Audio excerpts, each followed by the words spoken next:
guys, welcome back to another video. मैं हूं Srishti Agarwal and you're watching channel Unicorn. आज है 8 जुलाई। एग्जैक्ट 15 दिन रह गए हैं आपके सीए फाउंडेशन एग्जाम्स को। बहुत सारा केओस, कंफ्यूजन, डर और काफी सारे सवाल आपके मन में होंगे, आई एम श्योर। इन्हीं सवालों के जवाब मैं आपको इस वीडियो में दूंगी। बहुत छोटा सा वीडियो होने वाला है, एंड तक मेरे साथ रहें और वीडियो को जरूर मैक्सिमम शेयर करें so that you can help others as well. अगर आपको डर लग रहा है, कंफ्यूजन हो रहा है और नहीं समझ आ रहा कि आगे आने वाले 15 दिनों में क्या प्लान होना चाहिए, किस तरीके से आपको टैकल करना चाहिए अपने आप को, अपने सब्जेक्ट्स को और क्या टाइम टेबल होना चाहिए, then this is the video for you. आज है 8 जुलाई। 9 जुलाई से लेकर 23 जुलाई तक का टाइम देखेंगे तो 15 एग्जैक्ट दिन है आपके पास। सबसे पहली बात मैं हमेशा आपको कहती हूं कि पेपर 1 जो आपका फर्स्ट पेपर होता है बहुत ज्यादा इंपॉर्टेंट होता है। साइकोलॉजिकल गेम है ये। देखो, जिंदगी में अगर कोई भी जंग जीतनी हो तो सबसे पहले जंग जो है आपको अपने मन में, अपने दिमाग में जीतनी होती है। कहते हैं ना, मन के हारे हार और मन के जीते जीत। सबसे इंपॉर्टेंट चीज सोचो, अगर आपका पेपर 1 बहुत बढ़िया जाता है, उससे आपका जो कॉन्फिडेंस इंक्रीज होगा, वो इंक्रीज्ड कॉन्फिडेंस आपको आगे आने वाले तीनों पेपर्स में एक्स्ट्रा मार्क्स दिलवाएगा। ये श्योरिटी है, ये मेरे साथ भी हुआ है, ये सभी के साथ होता है। गॉड फॉरबिड अगर पेपर 1 थोड़ा कम अच्छा होता है, आपका पूरा एनर्जी लेवल नीचे चला जाता है।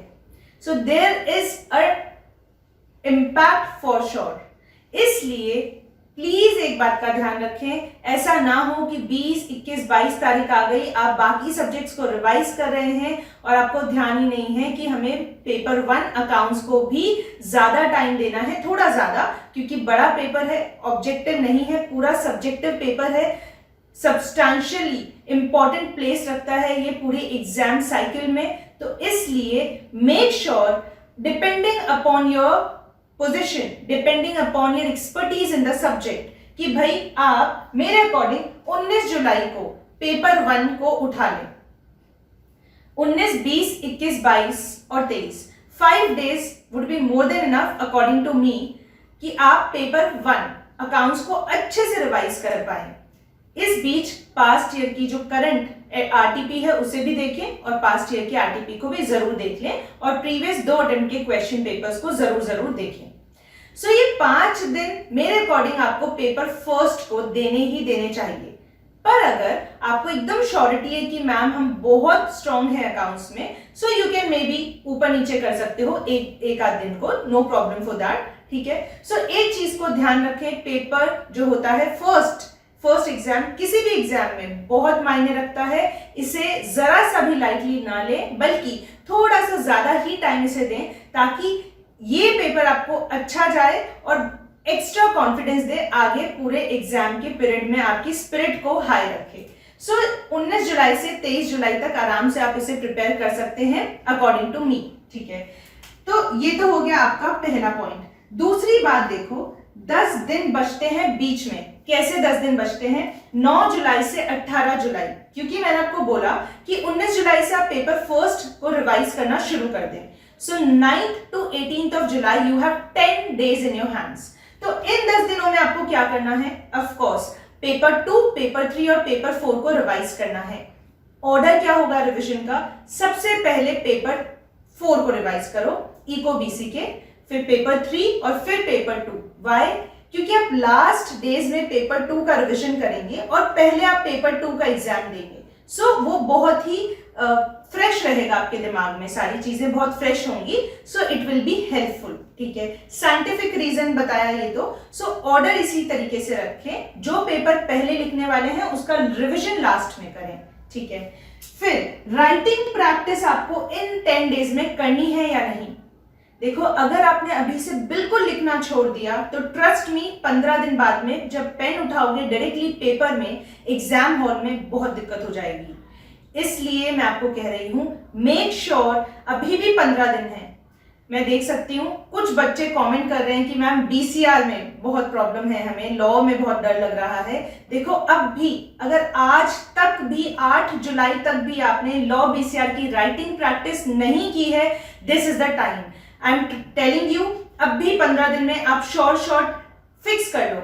अगर आप सुबह पढ़ते हो तो 10 से 11 मैं बीसीआर और लॉ का राइटिंग प्रैक्टिस करने वाला हूं, या फिर आपको शाम को सूटेबल लगे 6 से 7 I will do writing practice. इसमें आप ऐसा कुछ कर सकते हो, 2 क्वेश्चन आपने केस स्टडी के ले लिए, 2 नॉर्मल ले लिए लॉ के, 2 कोई भी आपने बीसीआर के टॉपिक ले लिए, फॉर एग्जांपल रिपोर्ट ले लिया या प्रेसेस ले लिया, जो भी, ठीक है। सो 15 दिन तक अगर आप कंटिन्यूअसली राइटिंग प्रैक्टिस करते हैं, बस 1 घंटे 15 hours will short give you extra 15 marks, trust me, ठीक है। सो राइटिंग प्रैक्टिस को नहीं छोड़ना है, ऐसा नहीं कि पूरा दिन आप राइटिंग प्रैक्टिस कर रहे हो, पर हाँ 15 दिन तक at least I am telling you 1 घंटे आराम से राइटिंग प्रैक्टिस करो, ठीक है।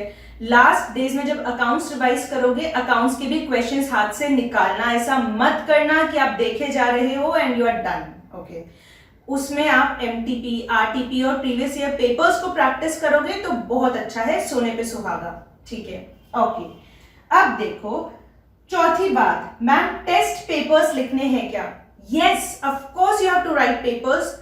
At least I am telling you, last के अब जो दिन बचे हैं इनमें 4 पेपर्स, एक सब्जेक्ट का एक एग्जाम तो जरूर लिखना है आपको विद टाइमर लगाकर ही एग्जाम लिखिए, तभी आपको एग्जैक्टली पता चलता है, एग्जैक्ट आपको एनालिसिस हो पाता है।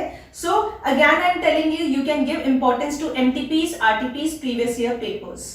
कहां मिलेंगे ये सब कुछ मैं आपको बार बार बता चुकी हूं। यूनिकॉम की जो वेबसाइट है, वेब एड्रेस आप देख सकते हैं स्क्रीन पर, यहां पर आपको कंप्लीटली सारे सब्जेक्ट्स के पास्ट ईयर पेपर्स, एमटीपीस और आरटीपीस अवेलेबल करवाए गए हैं फ्री ऑफ कॉस्ट। केवल पेपर 3 मैथ्स के आरटीपीस नहीं है, बाकी सब आपको मिल जाएगा। So go to the website, register for free and download all the material, alright. अब 5वीं बात, मैम लेफ्ट ओवर टॉपिक्स का क्या करना है? लेफ्ट ओवर टॉपिक्स मतलब वो टॉपिक्स जो कि आप कवर नहीं कर पाए हैं। देखो अब वो टाइम नहीं है कि आप कुछ नया उठाओ, उसे पढ़ो, उसे रिवाइज करो, फिर उसे एग्जाम में सही तरीके से प्रोड्यूस कर पाओ।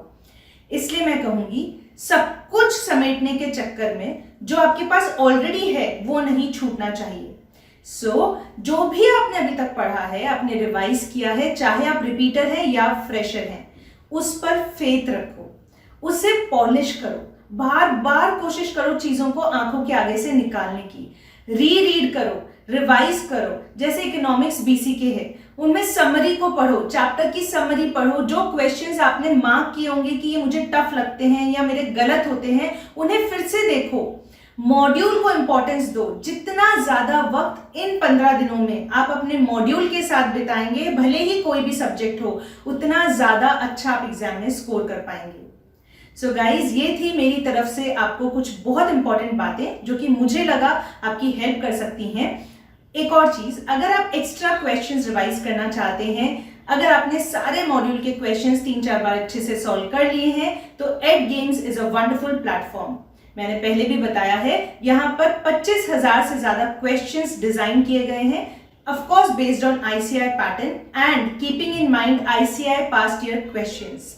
सो आप प्लेटफॉर्म पर जाएं, जिसका लिंक नीचे मैं आपको डिस्क्रिप्शन बॉक्स में दे रही हूं, वहां जाकर आप नए क्वेश्चन सॉल्व कर सकते हैं।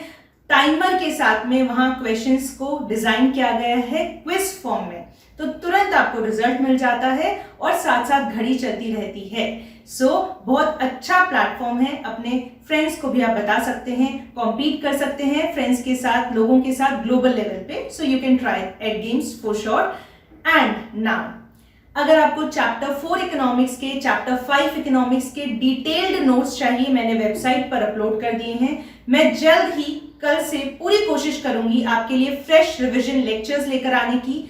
और आप सभी डिमांड कर रहे थे long run average cost curve और अप्रैल 2021 की एमटीपी, ये जरूर मैं जल्द ही आपके लिए लेकर आऊंगी for economics. So guys, stay tuned and don't waste even a single minute. दोस्तों, अब एक मिनट बहुत कीमती है। सोचिए अगर 1 मिनट में आपने एक एमसीक्यू सॉल्व किया और वही एग्जाम में आ गया, तो 1 मिनट की वर्थ 1 नंबर की तो जरूर है। तो हर एक पल इंपॉर्टेंट है। अब बिल्कुल टाइम वेस्ट ना करें, जो हो गया उसे छोड़ दें, जो बीत गया उसको भी छोड़ दें। बस आने वाले 15 दिनों में शिद्दत से दिल लगाकर मेहनत करो, जीत जरूर आपकी होगी। And always remember that if you believe you can, then you will be able to do it. So guys, that was all from my side. I'll see you soon in some very important revision video. Till then, keep revising well. Bye bye.